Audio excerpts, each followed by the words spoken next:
Okay, so I think we're going to get started. So good morning, everyone, and welcome to this seminar. We're very lucky to have today Dr. Jinkook, who is a professor at the USC, University of Southern California. She's professor of economics, but she's actually been working very actively collaborating with the medical faculty at USC. Jinkook is also the head of the Global Aging Gateway, which is a large project that harmonizes data on aging across different countries around the world. So we're really lucky to have you. I'll let you maybe introduce yourself a little bit if you want to say a little bit more. But thanks so much for being here, and thank you for coming today. Thank you very much, Mauricio, for having me. Great to see you, everyone. And it's great to be here and share what I've been working on the last few years on my project. So as Mauricio mentioned, I'm an economist by training, but over time, my research interests become very interdisciplinary. So now I'm very proud to say that I have more non-economist friends than economist friends, and working with them, and they are nicer, I must say. So with that, please feel free to interrupt throughout the talk. And today, what I'm going to tell you more about is really the late life cognition and dementia, and probably you know a lot more than I do, and especially working in this field, I learned that every discipline looks at cognition very differently. So I work with a lot of geriatricians or psychologists and neuroimaging people, and the way they approach and measure cognition and study dementia has been quite diverse. So it has been quite a learning experience for me. So throughout the talk, so I'm just trying to give you a perspective on what we mean by dementia, and especially in the thinking about dementia, there has been very large research initiatives in the United States because of the importance of the rising burden of dementia. And many of the different studies, countries has taking an initiative to study late life cognition and dementia. So I'd like to introduce various countries' effort, and then getting down to the country that I have just completed a study in India, and telling you more about how we conducted the cognition and dementia study in India, looking at developing an epidemiological study, and then trying to measure the prevalence estimation, and then getting into both modifiable and non-modifiable risk factors for dementia. So first of all, dementia, when I first started this study, I thought dementia is a disease, but then I have learned that from my friends in the medical field that it is not a disease. It is a syndrome, that collection of various symptoms that showing typically memory decline, but also other sort of symptoms such as behavioral disorders, some of the psychological symptoms of showing anger and anxiety and so forth. Most of the dementia symptoms are driven by brain health. So we start to see the accumulation of the tau and amyloid in the brain, and the biological changes in the brain starting to manifest it in the various nervous systems, and then showing behavioral symptoms. So right now, the Alzheimer's disease is, of course, the most common disease, but also there is a lot of cardiovascular-driven vascular dementia is in the rising, especially in the countries where cardiovascular burden is rising, like not only the countries like the US, but also low and middle income countries like India and China, because they become more developed and start to seeing much more prevalent heart disease and obesity, and seem to drive some of the rising burden in those countries. But still, we see a lot of mixed dementia driven by Alzheimer's disease, but also the cardiovascular dementias. So right now, the Alzheimer's Disease International estimates that around the world, there would be more than 50 million people living with dementia. And this is a 2020 estimate. And this is, of course, rising because the population aging is going on, not only in the developed countries like Switzerland, but even in the low and middle income countries. So we are anticipating the dementia, people live with the dementia is continue to rise. And right now, about 2/3 of people with the dementia live in low and middle income countries. So that is actually quite surprising. And actually, it was King's College in London, Martin Prince first started the 1066 study, and he developed the 1066 study. That name of 1066 came from the estimate that 66% of the people with the dementia live in low and middle income countries. And his original study was very innovative. He recruited samples in China, Brazil, and India, and so forth, and conducted the first community-driven study. And because the disease like Alzheimer's disease or dementia, a lot of people underestimate the prevalence, because when they see people's memory decline or some behavioral patterns that people seems to not remembering the word or the family's names and so forth, people attribute that to old age, and they tend to underestimate prevalence, therefore. So before the 1066 study, a lot of the worldwide estimate of dementia prevalence was much lower.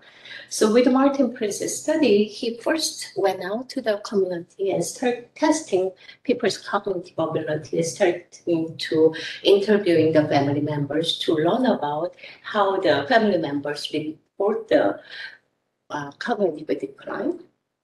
But limitation of his study was that because it's very expensive, he only sampled one village in the whole country of India, right? One city in the whole country of India. And similarly in Brazil and China, he was only able to recruit only one city and one rural area. So when his study came out, we were not so sure how representative the sample would be. So when we see the prevalence estimate of 11%, is it really reflecting the prevalence of dementia around the world, given that limitation of the sample? But anyway, with that innovative study, the projection was about 66% of the people with dementia live in the low and middle income countries. And this is projected to increase up to 71% by 2050. And dementia is, of course, very costly. And we know most of the dementia is people cannot live independently because of that cognitive decline. And most of that cost is coming from informal care. And right now, there's no cure, right? There is no medication. So a lot of people with Alzheimer's disease or dementia, doctors prescribe some medication that tends to sharpen the focus. And many medication has been introduced to the market, but none of it has been widely accepted per se, because the effectiveness of the medication is still very limited.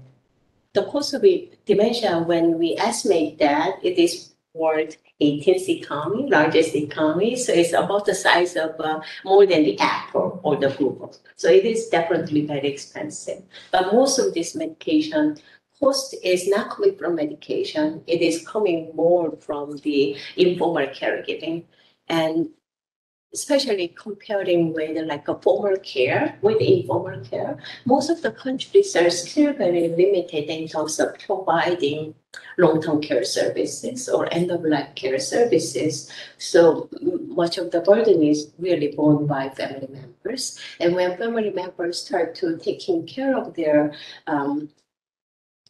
demented loved ones, they tend to move away from the labor market. So people start, estimating the cost of lost labor through the opportunity cost approach or replacement approach. It is still, so when you see some of these dementia care costs, there is no a single standard that everybody accepts it. So the literature has been introducing various approaches. Doing sensitivity analysis, basically, when you take the more conservative approaches of replacement cost, right, applying minimum wages or a little bit higher than 80% of the average wage of the income, you get one cost, and then you have another cost taking advantage of opportunity. But regardless of how you measure it, still the informal care cost is the largest proportion of the dementia. So why India? India is a very large country and they still have very high fertility rate. So right now, China is #1 most populous country in the world. India will surpass it within the next 5 years. So, whenever we study in India, we are very proud that we say it is largest, most populous country, will be most populous country in the world. And it also has a very heterogeneous country. It is like a lot of small nations within the country, and they speak over 200 languages, and it is amazing. And their life expectancy is increasing very fast. So now it used to be only 43 years in 1960. It becomes past that threshold of life expectancy at birth of 70 years old, which become a large landmark for the Indian country. It also brings very interesting cultural background. India used to be one of the only few countries that men outlived women, because the gender discrimination or sex discrimination is so high in the country. So you actually see men outlive women, and nowadays woman has that thunder around, and life expectancy of females become longer than men only by less than a year. But it is just gives you a different perspective of how life or aging would be different when in a social context that is very different in the countries. So even looking at the population age 60 and older, India will take about 15% of the world population. And of course, age is the known risk factor for dementia. So now let's think about how we measure dementia. And it starts with measuring the population. So here is that the various studies that measure cognition. So as Mauricio mentioned earlier, one of my projects, I call it Gateway to Global Aging Data. We process a lot of data, aging data, population aging data around the world. So right now, our data repository has more than 47 countries' data in it, which includes Switzerland. But this large population aging study started in the United States back in 1992, and with the large population aging. Sorry for it. Starts unless in the middle of the. So I didn't break it. Let's make it clear. So because that health and intervention study in the US became very successful, it became like a landmark study. And then the visionaries of National Institute of Health in the US took a perspective that because population aging happens so different, so many countries, learning about how aging in another country can bring new perspective or better, deeper perspective to understand what it means aging in the United States. So they went out and started funding a study, which is called ELSA, many of you probably know, which is a companion study in England. So with that, they came in 2002. And then there is a new initiative came out from SHARE, and many of the European countries now, all the EU countries became SHARE member countries. And having those population surveys around the world kind of gives people a newer perspective on opportunity to study how context matters. So it started with the US and England and Europe, and then it went to other more middle-income countries, and now low and middle-income countries. So that with that success, the Congress of the U.S. Congress commissioned a lot of funding back in 2014 and to advance the research in dementia, research in Alzheimer's disease. So in the US, investigators like me obtain federal funding can be very competitive. So usually when we submit a grant application, only less than 8% get funded. And but even less than 8% is among the application that gets discussed. So it's really tough. But with the Congress big investment in Alzheimer's and dementia, the pay line increased to over 30%. So all of a sudden, so many researchers got interested in dementia, and it really pushed the science forward because it gives researchers to opportunity to study dementia, and it is not supporting only the studies in the U.S., but it also provides the funding for other international investigators as well. Because again, learning about other countries' experience to deepen our understanding of what matters, what are the risk factors, how they intersect with the various policy environments as well as physical environments. So what I'm showing here is various countries that's already funded and collecting the cognition assessment. And one of the important prerequisites to get funded is to actually having a research protocol that is very compatible. So without having an harmonized instrument, it is very difficult to do any comparative study. So that has been a very important prerequisite for this, we call it HCAP network of studies. But already the countries like Mexico, England, China, India, Chile, and South Africa completed their wave one of the cognitive data collection. Currently, the share has 5 countries, and Ireland and Northern Ireland. And in Caribbean, America, Puerto Rico, Dominican Republic, and Cuba, and Kenya are starting their dementia study. So I think there is definitely a lot of opportunity to learn about lay-like cognition and dementia around the world. And many of these studies are already, the data are in public domain. So, and all the other studies also plan to release the data to the public. So even if you have not, developed your own database, as especially for younger investigators, it's a great opportunity to just grab the data and looking into what we can learn from it. So I'm the PI of the Indian study and also embarked in the study in Kenya and Caribbean island, and I'm working with folks in the island. So I can tell you exactly what the protocol looks like. So because the HCAT study started in the US, cognitive test protocols are very much geared for the people with some education.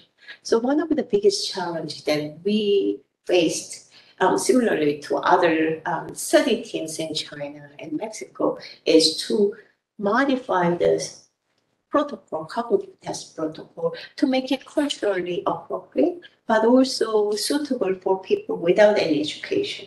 So I kind of bolded some of these test items that are not, that we have identified, modified. So for example, when we, there is a test like letter cancellation, many of the people in a country like India, like 60% of people are never been to school. So we changed the letter cancellation test to the symbol cancellation test, which is similarly done in Mexico and China. So those kind of modification has happened. A lot of executive functioning tests that was given in the US became also challenging because it uses the numbers and the letters. So, for example, trail making test was impossible because it utilized the alphabets and also the numerical numbers. So we changed that with with shapes, circles, and squares with the different sizes. So people can still do executive functioning tests, but utilizing the ones that use that does not require the literacy and numeracy. So most of the test protocol is consistent across different countries. So we will be able to compare how people did in their memory test or how people did in their executive functioning test. So many of the neuropsychological colleagues and I have looked at how each of these tests behaves differently across different culture. So we try to look at whether each of the items of the test work similarly. And indeed, it turns out to be quite similar.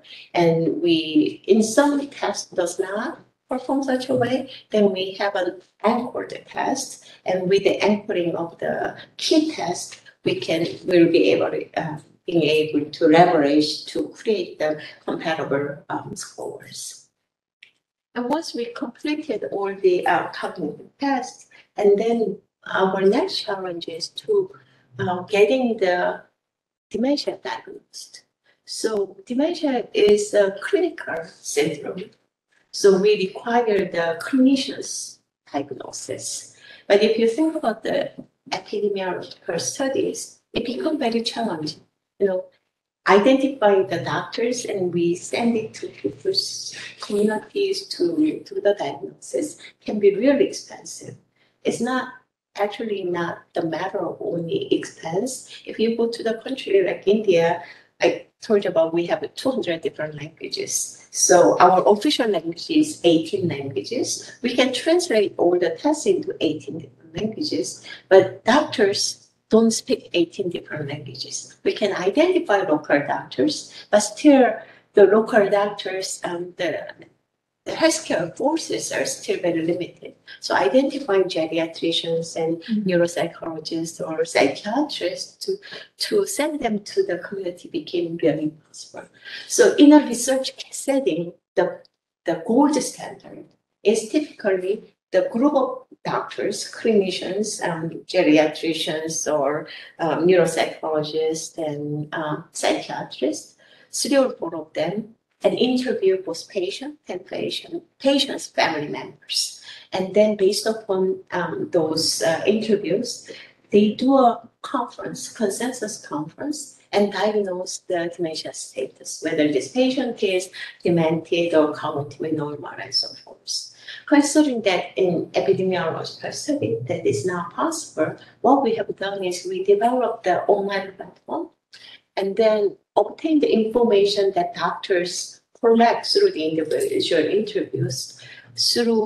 Instead of sending the doctors, we train the interviewers with a college degree and either public health or psychological background. And we train them, and then we certify them, and they go out and conduct an interview with their family members, patients' family members, and also conduct the cognitive screening test.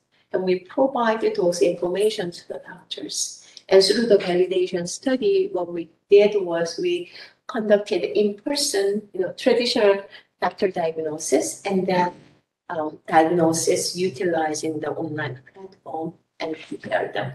And it turns out to be, taking online approach is leading pretty consistent result. And in order to make the doctors using the same standard, what we have done is we ask doctors to all take their clinical dementia rating courses and get them certified, and then upload their certification on the online. So before we ask them, invite them to review each of the cases, doctors actually demonstrate them they have the same level of criteria they can apply for identifying the dementia cases. So this is what the platform looks like. So you can see, we have three different columns. Just like when doctors nowadays, when we go to doctor's office, they always look at, who the patient is. So we have the patient's demographic information, their age, their educational background, their occupation, and when this exam is tested. And then we learn about the health history, because a lot of doctors know that whether this person had a stroke before, whether this person has any of the sensory impairment, the visual impairment or hearing impairment, and so forth. And then we also provide information about informant when we talk about the family members, whether this family member who reported patient's conditions, whether this person is spouse or the children. I think we see some different patterns. Usually the younger generations are much more critical of the parent generation. So we show that. And then this is the cases, that shows like each of the domains of clinical dementia rating. So doctors can see the memory, ask them to rate each of these CDR criteria: memory, orientation, judgment and problem solving, community affairs, human hobbies, and personal care. So this blue meaning it has, you can have access to additional information. So if you click that memory or orientation, it shows all the relevant items that interviewers collected. So it would be either coming from cognitive tests or place orientation or date orientation or informant information. And then, this is how the process works. So we ask all the individual clinicians review the cases, and each of the reviewers see the cases independently without consulting each other, and they provide their individual rating. And over 80% of the time, clinicians agree. So it doesn't require any additional dialogue because they already reviewed the cases, they completely agree. But in the cases when they don't agree, we actually send the automatic email to the clinicians to review the case once again, and also review what other clinicians said, so they can evaluate whether they want to change their ratings and so forth. Most of the cases, many of the clinicians make some adjustment, and if the consensus does not get reached, then we have the June course. So every other week we have a June course, and all the clinicians came and discuss each of the cases and get to a consensus diagnosis for those cases previously didn't reach a consensus. So with that, now a lot of background information. Now let me tell you about how we estimated dementia prevalence in India using epidemiological studies. So first of all, when we look at the literature, I was stunned that the prior estimate of dementia prevalence in India, if you go to Government of India website, it really says the dementia prevalence in the country is very low because the population is still very young. Their estimate is like 1.8% or so. But this is based upon only 6 states. So it has 36 states. India has 36 states. And there has been studies in only 6 states.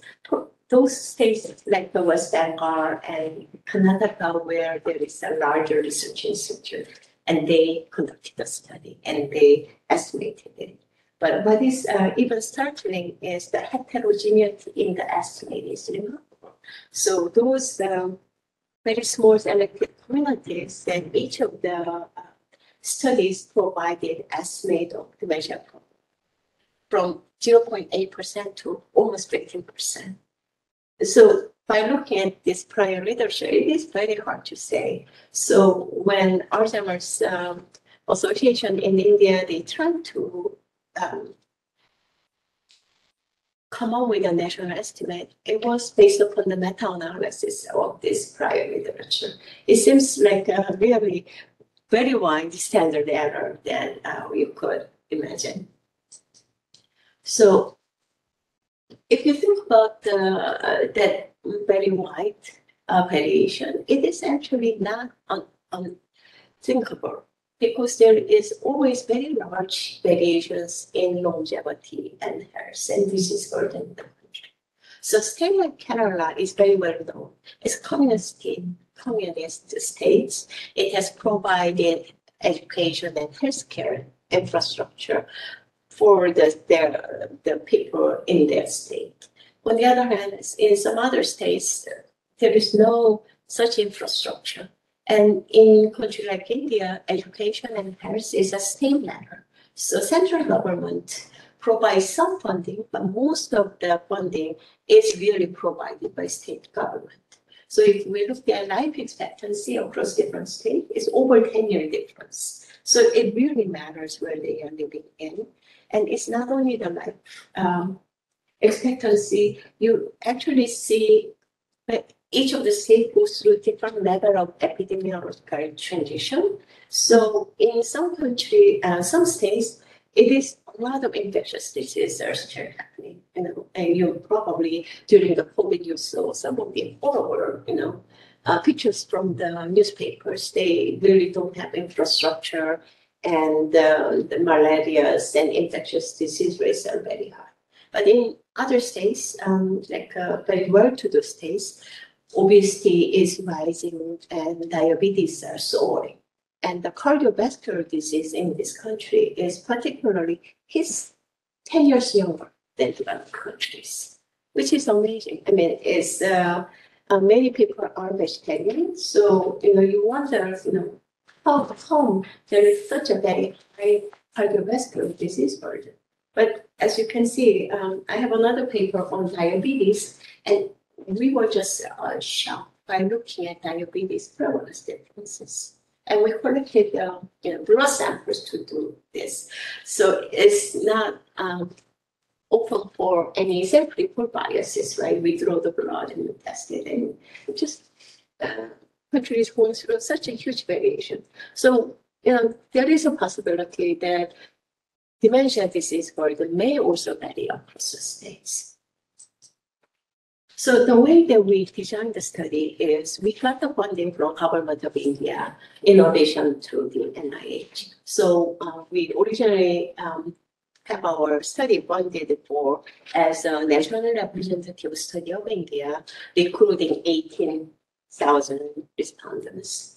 When we went to Government of India, the Ministry of Health saw the importance of having state-level representation, so they provided additional funding. So now our sample size is over 72,000 because we want to make sure each of the states has at least 1,000 samples. So that's how we kind of blew out our sample size. But what we did was we started from 2011 census, and based upon 2011 census,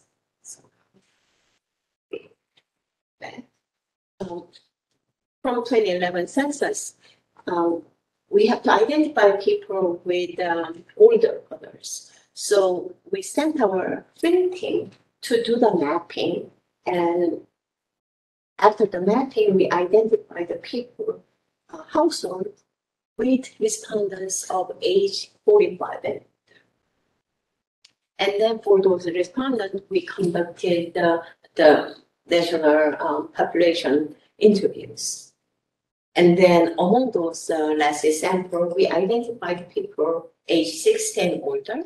And among those ages 60 and older, we recruited about 4,000 people for additional dementia diagnosis sample. So last sample is about 4,000. And among those last sample, we were able to obtain clinical diagnosis, about 60% of them. And then the remaining sample, we don't have clinical diagnosis, but we did conduct a cognitive test and interviews. So let me tell you a little bit more about the LASSI, the main study.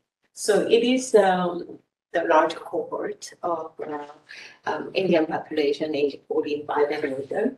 It is a multidisciplinary study, and we conducted 3 different interviews. household interview, mainly collecting information about household composition, household economic status, including income, asset, consumption, and also a lot of physical characteristics, the housing structure, whether they have a toilet, whether they have access to the water, access to electricity, and so forth. And then at the individual interview, we collected information about their demographics, family relations, and their health behaviors and their cognition and so forth.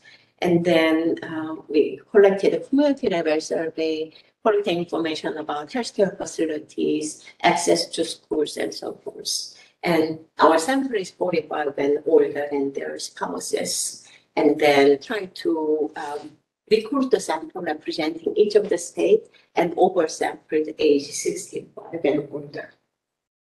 Among those last sample, as I mentioned earlier, we recruited the dementia sample of about 4,000, and they are from 18 different states. So these are the states that we covered, and the red stars are where my partner regional geriatric hospitals located.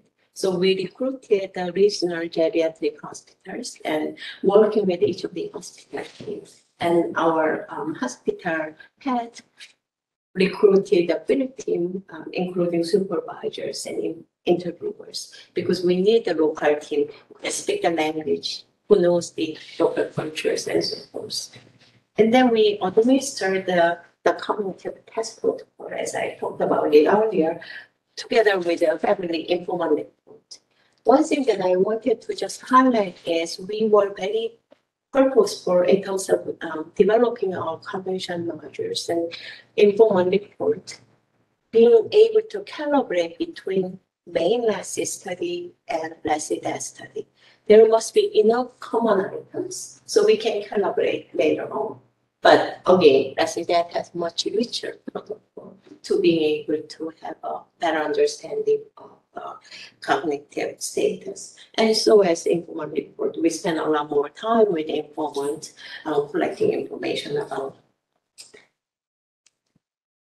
So just to reiterate, we had about 62% of the LASI DESS sample.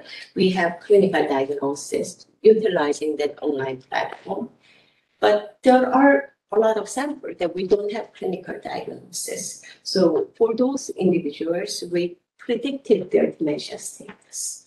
We used two different approaches. One is machine learning approach, because we have very rich data. We know how doctors, what doctors evaluated, what information we have shown to the doctors that all went into their brain and they come up with a diagnosis. So what we did, we tried to use AI approach, trying to mimic doctors' decision making. Another approach is standard econometric approach. We use the multiple imputation approach to predict dementia status. So further details. So under the machine learning approach, for everyone in our sample, we developed the machine learning models. So this computer model is a computer model of both clinical knowledge and their experiences. And we divided the sample into the training set and then test set. And when using the training set, we used two different methods. We started with the shadow learning with the summary score, because a lot of the cognitive test has test scores, but we could also get into each of the items. So, for example, there is a mini-mental state exams. Mini-mental state exam itself consists of 30 different questions. So one approach is using shadow learning, using MMSC score, for example. And the other one is deep learning, using low score of item-specific responses for those scores. And we have listened to clinical consensus diagnosis conference, and we have recordings of that. So we try to utilize those kind of clinical knowledge. So throughout the clinical diagnosis, doctors, for example, mentioned something like, oh, this patient has a depression. or this person had the stroke history and so forth, then the symptom adjusts their clinical diagnosis. So the machine learning approach was trying to also utilize those information and when they predict the machine learning model. And we have this paper out through the journal Medical Informatics. And using this approach, we get the national prevalence estimate of 7%. And our regression-based approach is we use everybody in Lassie sample. So that's of over 30,000. And we estimated logistic regression model only on the sample that we have consensus diagnosis. And then we estimate this probability of dementia for, let's say, that sample using the same regression model of people without dementia, and then predict the probability of dementia for those samples. What is amazing is for us is actually we reach the same dementia prevalence rate of the 7.4%. So let me tell you a little bit more about our imputation model.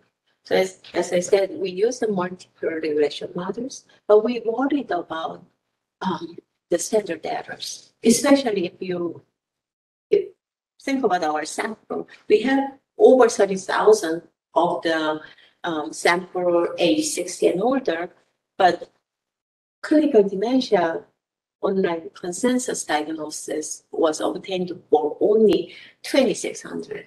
So that's a big another prediction that we have to do.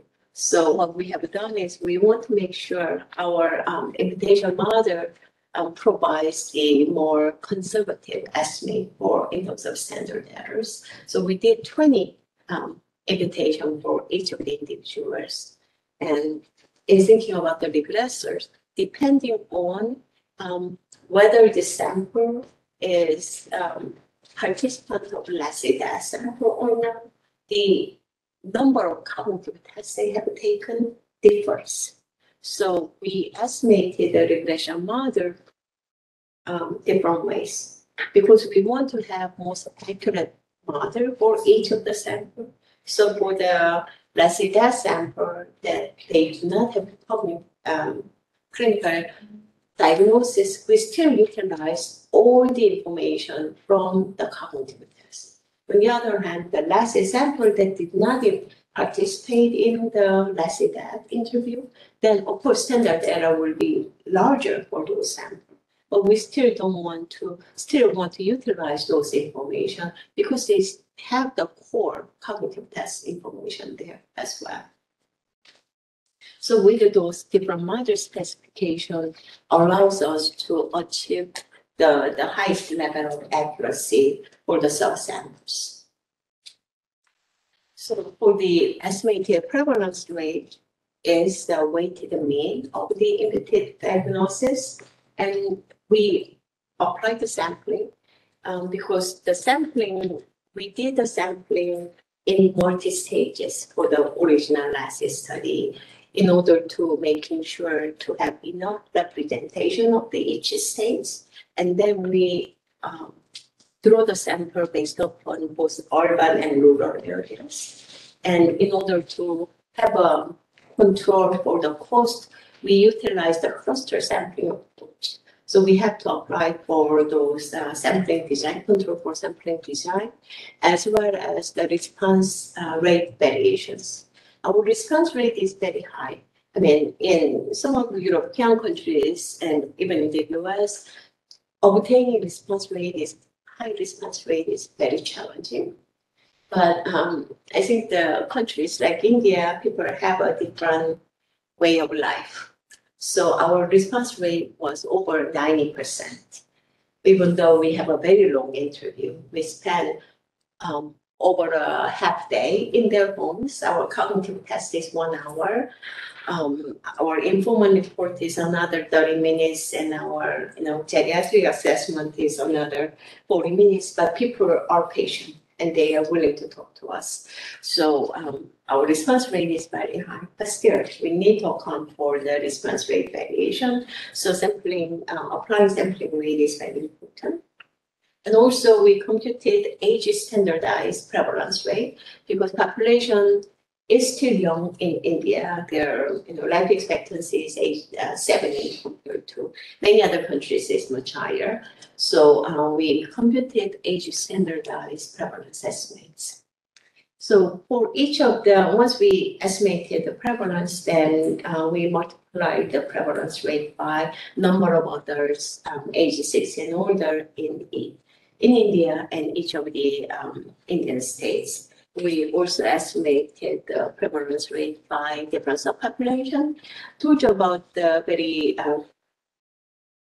challenging circumstance for women in India. So we wanted to see how prevalence rate differs by sex and also different class and education levels. And then we tried to look into multivariate relationship because many of these things are quite compounded.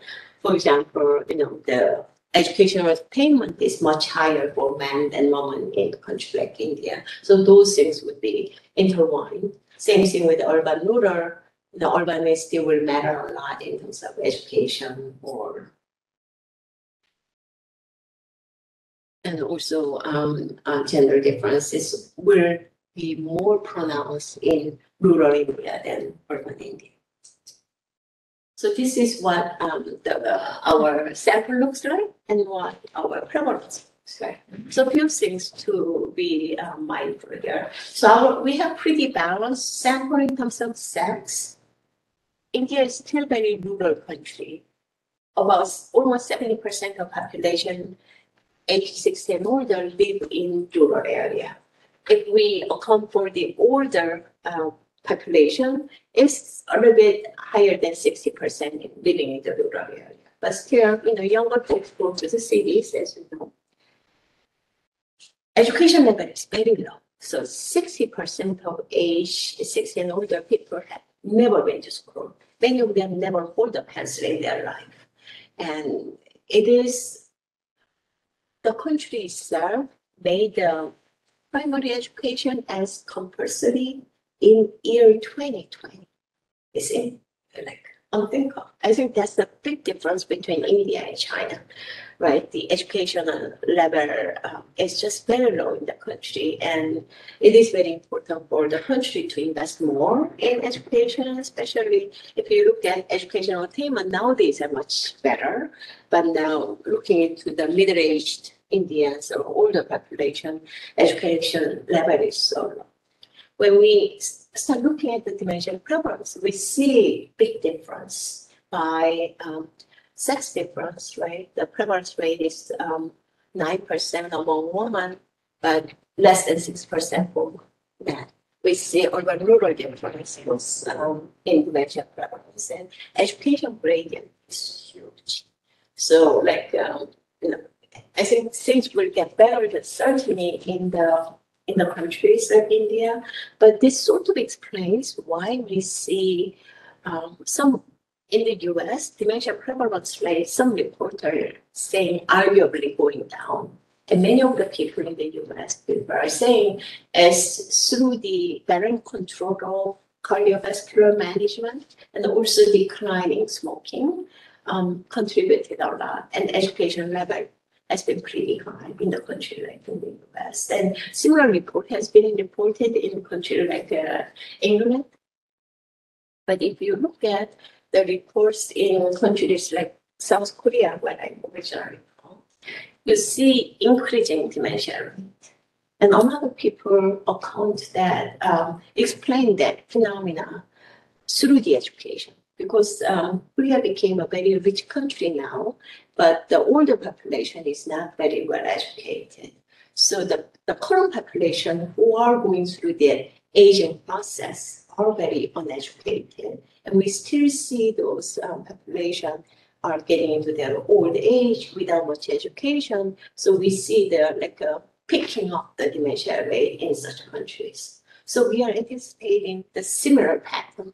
The Indian population is living longer, but they are not educated. So the burden of dementia is anticipated to increase very sharply in the next decade or so. So these are now showing you some of the age-specific dementia prevalence rates by sex and education. Now, because of the standard error is pretty big, so when we start to see the sex differences in younger ages, we don't see much difference. People are still, keeping the cognitive state pretty well at age 60, up to age 65. Starting from age 70 and older, we see gender gap is really getting widened. And although the standard error is large, so confidence interval is pretty large, but still we see no gender difference here. I have a few other papers that we look at sex difference in cognition. We see big sex difference in cognition in India. And of course, a lot of education gradients explain that a lot. But we also see the patterns quite different between northern India versus southern India because of the sex discrimination. So it's like under the British ruling first, they noticed the number of women in northern states are very small because a lot of women got killed in their infancy. A lot of them don't have access to food, access to the water. So we see really low life expectancies. So when we compare the cognition between northern India versus southern India, we see the gender gap is much bigger in northern India versus southern India.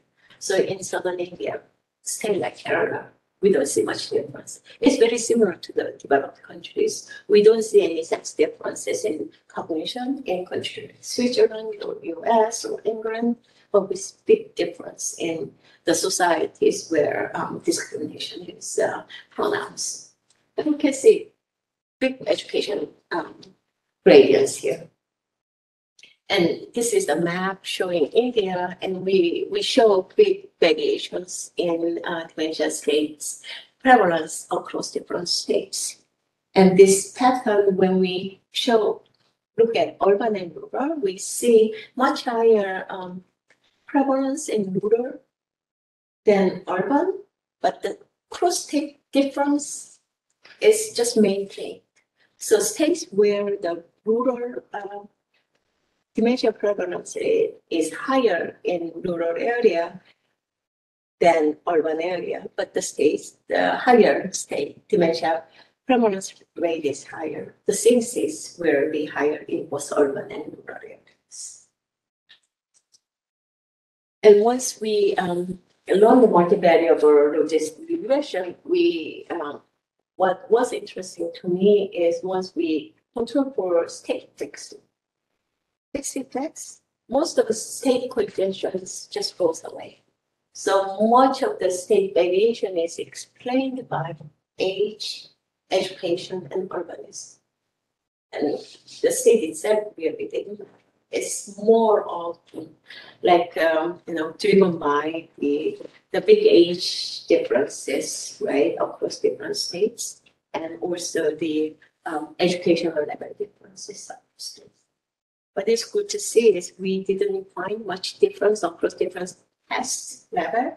Caste used to matter a lot in this country, but now with educational, opening up of education and providing different opportunity for lower caste people, I think things have improved. So just to summarize, we estimated dementia prevalence rate in India of age 60 and older, and prevalence rate was 7.4%, which translating to 8.8 million Indians living with dementia. And it is more prevalent among females and people living in the rural area. And there are certainly a lot of cross-state variations. Study has a lot of limitations. We only sampled the 16% of last sample. Those are all driven by cost. It gets very expensive, as you can imagine. And also the dementia consensus rating was for the subsample only. Few more sources. We think a lot what I was most surprising after we went through this exercise is our estimate is very close to Martin Prince's 1066 estimate. He has done a marvelous study. I cannot. I was just so thrilled to it comes so close to his study, but a lot of other prior Indian study really underestimated it. And there is a really need for scaling up for policy. And there is very strong association with education, emphasizing the importance of education. So I think I'm running out of our time, right? If we can Yeah. leave a little bit of time for us. So thank you very much, Jinkook, for this really nice seminar. We can clap at the end, but maybe we leave just a little bit of time for questions if somebody wants to step in for any questions. Sure. So with regards to the previous studies that were done in India, you said there's a lot of variation. I was just curious if that was dependent on how large the sample size was, and if the meta-analysis, was it pretty close to what you came to in the end? Yeah, so I think a lot of things matters, right? The diagnosis criteria is one thing. So some studies used like the DSM-5 criteria, some studies use CDR, and whenever they apply DSM-5 criteria, it becomes, or DSM-4 in the previous literature, the prevalence rate tends to go down because the requirement of DSM-4 is much more stringent than CDR per se, so that matters. I don't think it's a really matter of sample size because of it's more driven by study design. So there is one study done in West Bengal, and they have almost 10,000 people in the city of Calcutta. But the way they designed it is they have like a screener. They only interview people or conducted a cognitive test when family member reported this person showed the sign of cognitive decline. So that first question is driving a lot of people out of the way. Many people consider that as a sign of aging rather than a sign of disease. And also people don't want to report, admit that their family member had such a big problem. So I think those kind of issues contribute to that. And when the prior meta-analysis, the conclusion was very, very general, right? They came to 4.5% as an estimate, and they sort of picked up the middle number because the largest number 10% and the lowest was 0.8% rather than basing it up to technically to the meta-analysis. It's much more in a ballpark meta-analysis or eye-glanced meta-analysis. This is question related to the impact of dementia. I get that according to the community and way it's organized, back to the demented person can be very different. Do you have an idea of how this is represented in these 8 million demented people? Right. So I think actually the country like India, they don't have many formal institutions to house them. So many of them actually live in their homes. So the impact is more on the informal care side. But although they consider like a family support is very important and it is a duty, but a lot of times the societal value system is changing very rapidly. So one of the things that I found very heartbreaking and surprising is when we go to the fair, conducted an interview, many of them even do not admit that they have elderly woman living in their house.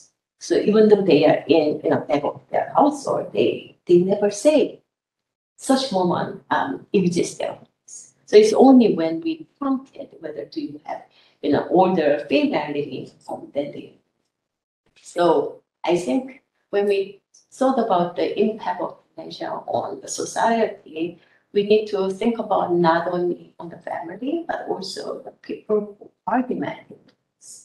So to me, my mind, the people who suffer in India, is the people who actually care. Right? They are not really, I don't know how well they are taken care of. So they are the ones that suffer the most. And of course, there are families who are suffering, and then larger society. And I think it's that the way that how society is organized, it will have a different impact.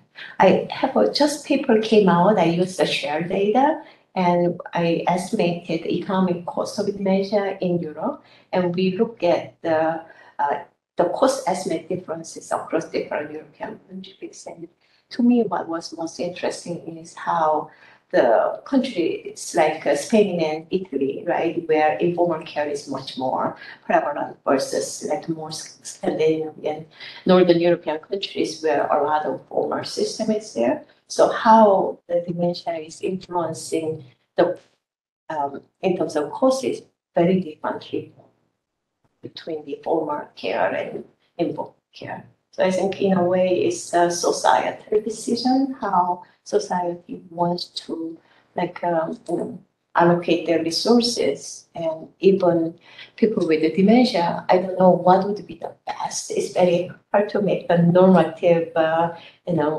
opinions about what would be the best arrangement per se, because it certainly has very high toll on caregivers. But it is fascinating. A lot of fascinating things to study.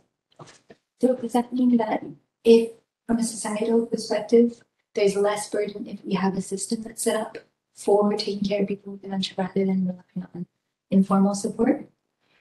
It is very hard to say. We see some patterns like that, right? It's not only dementia, even we look at like end of life care, and a lot of people with the dementia, where they die, differs a lot across the country too. It's like when the last year of life is taken care of.